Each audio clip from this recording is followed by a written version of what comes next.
샬롬 반갑습니다. 오늘도 주실 말씀을 사모하여 이 자리에 나오신 여러분 환영합니다. 오늘도 말씀을 듣는 가운데 짧은 시간이지만 하나님의 귀한 감동이 있으시기를 간절히 바랍니다. 오늘 우리에게 주시는 하나님의 말씀은 사무엘상 15장 10절에서 23절까지의 말씀입니다. 주님께서 사무엘에게 말씀하셨다. 사울을 왕으로 세운 것이 후회된다. 그가 나에게서 등을 돌리고 나의 명령을 따르지 않는다. 그래서 사무엘은 괴로운 마음으로 밤새도록 주님께 부르짖었다. 사무엘은 사울을 만나려고 아침에 일찍 일어났다. 누군가가 사울이 갈멜로 가서 승전비를 세우고 나서 거기에서 떠나 계속 행진하여 길갈로 내려가겠다고 전해주었다. 사무엘이 사울이 있는 곳에 이르니 사울이 그를 보고 인사를 하며 말하였다. 주님께서 주시는 복을 받으시기 바랍니다. 나는 주님의 명령대로 다 하였습니다. 그러자 사무엘이 물었다. 나의 귀에 들리는 이 양떼의 소리와 내가 듣는 소떼의 소리는 무엇입니까? 사울이 대답하였다. 그것은 아말렉 사람에게서 빼앗은 것입니다. 우리 군인들이 예언자께서 섬기시는 주 하나님께 제물로 바치려고 양떼와 소떼 가운데서 가장 좋은 것들을 남겼다가 끌어왔습니다. 그러나 나머지 것들은 우리가 진멸하였습니다. 사무엘이 사울을 꾸짖었다. 그만두십시오. 지난밤에 주님께서 나에게 말씀하신 것을 내가 알려드리겠습니다. 사울이 대답하였다. 말씀하십시오. 사무엘이 말하였다. 임금님이 스스로를 하찮은 사람이라고 생각하시던 그 무렵에 주님께서 임금님께 기름을 부어 이스라엘의 왕으로 세우셨습니다. 그래서 임금님이 이스라엘의 모든 지파의 어른이 되신 것이 아닙니까? 주님께서는 임금님을 전쟁터로 내보내시면서 저 못된 아말렉 사람들을 진멸하고 그들을 진멸할 때까지 그들과 싸우라고 하셨습니다. 그런데 어찌하여 주님께 순종하지 아니하고 약탈하는 데만 마음을 쏟으면서 주님께서 보시는 앞에서 악한 일을 하셨습니까? 사울이 사무엘에게 대답하였다. 나는 주님께 순종하였습니다. 주님께서 보내시는 대로 전쟁터로 나갔고 아말렉 왕 아각도 잡아왔고 아말렉 사람도 진멸하였습니다. 다만 우리 군인들이 전리품 가운데서 양떼와 소떼는 죽이지 않고 길갈로 끌어왔습니다. 그러나 그것은 예언자께서 섬기시는 주 하나님께 제물로 바치려고 진멸할 짐승들 가운데서 가장 좋은 것으로 골라온 것입니다. 사무엘이 나물었다. 주님께서 어느 것을 더 좋아하시겠습니까? 주님의 말씀에 순종하는 것이겠습니까? 아니면 번제나 화목제를 드리는 것이겠습니까? 잘 들으십시오. 순종이 제사보다 낫고 말씀을 따르는 것이 순양의 기름보다 낫습니다. 거역하는 것은 점을 치는 죄와 같고 고집을 부리는 것은 우상을 섬기는 죄와 같습니다. 임금님이 주님의 말씀을 버리셨기 때문에 주님께서도 임금님을 버려 왕이 되지 못하게 하셨습니다. 아멘. 15장의 내용은 사울이 하나님의 명령을 받는데 하나님께서 아말렉을 진멸하라고 말씀하십니다. 이 아말렉의 기원을 올라가 보면 야곱의 형 에서가 있습니다. 하나님이 야곱을 훈련시키실 때에 그 원수 같은 형 에서를 사용하셨죠. 그것처럼 하나님은 이스라엘을 가르치고 훈련하실 때 이 아말렉이라는 민족을 들어 사용하십니다. 대표적인 샘플이 2절에 소개됩니다. 아말렉이 이스라엘에게 한 일, 곧 길을 막고 대적한 일 때문에 내가 아말렉을 벌하겠다. 여러분 기억하십니까? 이스라엘이 홍해를 건너서 가나안 땅으로 가는데 그 길을 가로막았던 민족이 아말렉입니다. 그 전쟁에서 유명한 장면이 모세가 산 위에서 기도를 하는데 손이 내려가면 전쟁이 어려워지고 기도의 손이 올라갈 때 그 전쟁의 분위기가 넘어옵니다. 결국 기도로 전쟁에서 이기게 되는데요. 이스라엘이 믿음으로 살아가는 법, 세상에서 믿음으로 싸우는 길을 아말렉을 통해 훈련시켜 왔습니다. 하나님이 아말렉을 벌할 거라고 하시면서 3절 끝에 보면 남자와 여자, 어린 아이와 젖먹이, 양, 낙타, 나귀까지 완전히 죽이라고 명하십니다. 여러분 이게 바로 진멸, 헤렘 명령입니다. 근데 많은 분들이 이 헤렘 명령을 보면서 의문을 갖습니다. 하나님 너무 잔인하다. 이런 하나님이 사랑의 하나님이 맞나? 받아들일 수 없다. 이런 하나님의 명령, 여러분 어떻게 받아들여야 될까요? 이 명령은 거룩한 전쟁이라는 배경 속에서 이해를 해야 합니다. 하나님이 처음 만드신 세상에는 원래 헤렘이 필요 없는 세상이었습니다. 그랬던 곳에 인간의 죄로 인해서 망가지고 깨졌죠. 이 깨진 세상을 하나님의 나라로 다시 세우시겠다는 하나님의 뜻 안에 이 헤렘이 있습니다. 아말렉은요, 단순히 이스라엘을 가로막은 게 아닙니다. 하나님을 가로막은 자들이에요. 하나님께서 이 땅을 회복하시려고 정하신 그 구원의 길을 방해하는 자들로 나타나고 있습니다. 그러니까 그 무엇도 선하신 하나님의 뜻을 가로막아서는 안 된다는 메시지가 이 헤렘, 진멸의 명령 속에 담겨 있는 겁니다.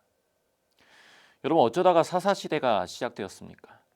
그때도 하나님은 가나안 땅에 들어가면 모든 민족들을 진멸하라고 하셨습니다. 실제 가나안은 우상으로 가득했고 잔인했고 악한 생활이 가득했습니다.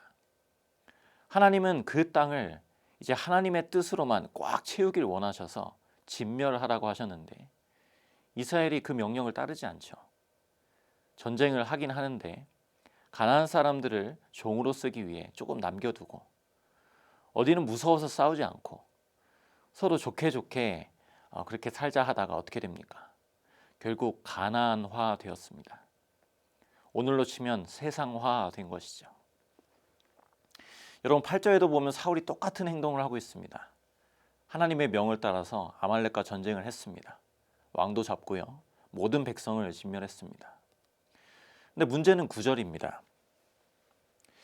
그러나 사울과 그의 군대는 아각뿐만 아니라 양떼와 소떼 가운데서도 가장 좋은 것들과 가장 기름진 짐승들과 어린 양들과 좋은 것들은 무엇이든지 모두 아깝게 여겨 진멸하지 않고 다만 쓸모없고 값없는 것들만 골라서 진멸하였다.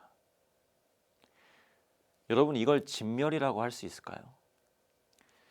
영어 번역을 보면 진멸이라는 것이 completely destroy라고 했는데 이거는 completely가 아니라 부분적이라는 거죠. partially입니다. 여러분 순종에는 partially가 없습니다. half도 없습니다. 순종에는 100%만 있을 뿐이죠.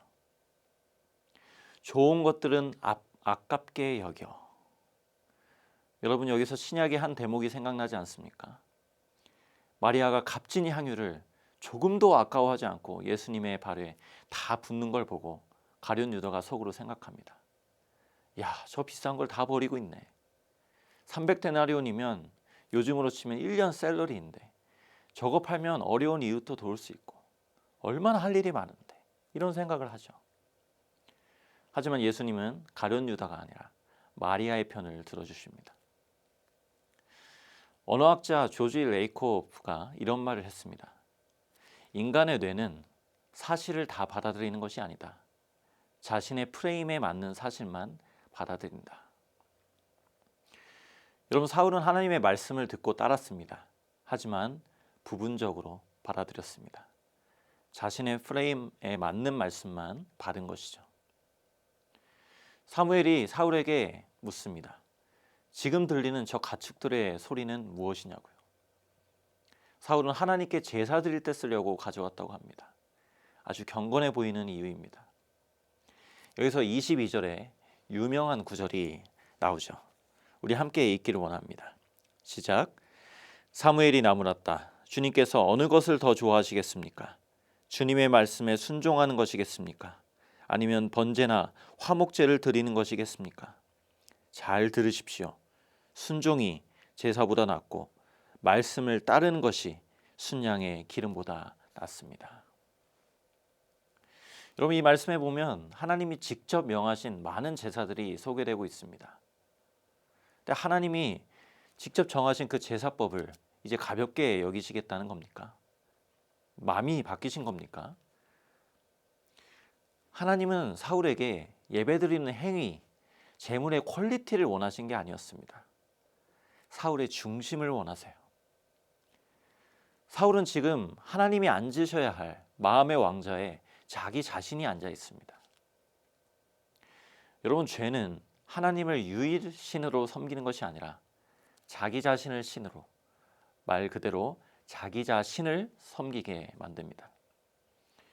하나님의 권위를 인정하기를 거부하는 것이죠. 여러분, 오늘을 탈권위 시대라고 합니다. 순종을 요구하면 오늘의 시대는 숨이 막힌다고 말합니다. 여러분, 사람의 요구는 숨 막힐 수 있습니다. 하지만 하나님의 말씀은 우리를 숨 막히게 하는 것이 결코 아닙니다. 하나님의 권위가 세워질 때 내가 불행해지고 억압당하는 일이 아니라 도리어 행복과 진정한 자유가 찾아옵니다. 그렇게 사람은 디자인되었기 때문이에요. 마르다가 부엌에서 열심히 자신의 프레임 속에서 자기 방식으로 하나님을 섬겼지만 마리아는 중심으로 예수님의 말씀 한마디 더 듣기를 마음으로 소원하고 있었죠. 하나님 이처럼 우리가 신앙의 주변이 아니라 핵심으로 들어가기를 원하십니다. 여러분, 우리 이 말씀을 우리 가운데 적용해 보기를 원합니다. 우리 안에 진멸해야 할 아말렉은 무엇입니까? 하나님은 아말렉과의 전쟁을 통해 우리의 믿음을 만들어 가십니다. 믿음은 전쟁입니다. 99%를 드려도 드려지지 않는 1%, 그것조차 하나님께 드리기를 하나님은 원하십니다. 근데 이 싸움에서 내 힘을 의지하면 집니다. 출애굽기 17장 16절에 여호와께서 맹세하시기를 여호와가 아말렉과 더불어 대대로 싸우리라 하셨다. 싸움의 주체는 하나님이십니다. 하나님이 싸우세요. 그럼 내가 싸울 방식은 뭡니까? 모세가 했던 그대로 하나님만 의지하는 겁니다. 믿음의 싸움은 하나님만 앞세우는 싸움입니다. 여러분, 하나님께서 결국 예비하신 구원의 길은 예수님의 십자가였습니다. 우리의 옛사람이 completely destroy하여 죽고 부활하여 사는 길만이 하나님을 온전히 따를 수 있는 길입니다. 믿음만이 하나님을 기쁘시게 할 수 있습니다. 여러분, 이 믿음 안에서 전쟁을 선포하십시오. 내 하나님 싸우겠습니다. 그리고 100% 믿으십시오. 주님 안에만 거하길 원합니다. 주님, 저를 이끌어 주십시오. 이 믿음과 이 순종으로 오늘도 하나님께서 여러분에게 주신 하루를 승리하시기를 간절히 바랍니다. 기도하시겠습니다. 하나님 아버지, 감사합니다. 예수 그리스도 안에서 우리의 옛사람이 죽었고 우리는 완전히 새로운 피조물이 되었음을 고백합니다. 하나님, 우리가 주님이 말씀하신 것처럼 자기를 부인하고 온전히 주님만 따르는 자들이 되기를 원합니다. 주님과 같이 온전한 순종으로 이 땅의 모든 순간순간을 하나님의 뜻을 향하여, 뜻을 위하여, 영광을 위하여 살기를 원합니다.